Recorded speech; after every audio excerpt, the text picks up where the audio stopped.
Alanda kültürümüzü yansıtan standlarıyla esnaflarımızı gezmeye devam ediyoruz. Bir yanda Aydın'dan Efelerin çizmesini satan değerli esnafımız, bir yandan da böyle enteresan tesbihler satan bir abimiz var.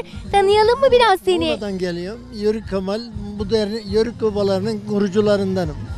Yörük Obaları kurucularındansın. Kurucularından, Muğla Yörük Obaları kurucularından. Buraya geldik, ekip olarak geldik. Osman'ın hatırı için geldik buraya. Hoş geldiniz, sefalar getirdiniz. Bu tesbihlerin var mı bir özelliği? Özelliği olan da var, taş olanı, özelliği olmayanlar da var. Ne kadar güzel, böyle içi simli simli, harika duruyor. Evet, simliler var mesela. Böyle normal olan var. Bu da eski alıçlara benziyor sanki, değil mi? Tabii.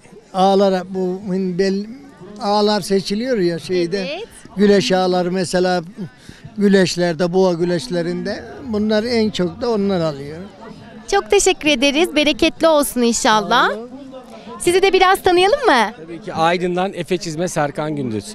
Aydın'dan gidiyoruz işte, çizmelerimizi Yörük kültürünü tanıtmak amaçlı. Buradayız, insanlara hizmet verebilmek için buradayız. Ayaklarına kadar geldik. Herkese teşekkür ediyoruz. Ayaklarına kadar geldiniz, ayaklarına kadar çizme yapıyorsunuz. Aynen öyle. Peki neden bu meslek?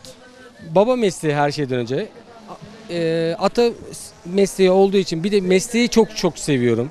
Bir de insanlara yardımcı olabilmek, onların işini görmek kadar güzel bir şey olmadığını düşündüğüm için bu mesleği de zevkle yaptığımdan dolayı devam ediyorum bu işe. Kolay gelsin, bereketli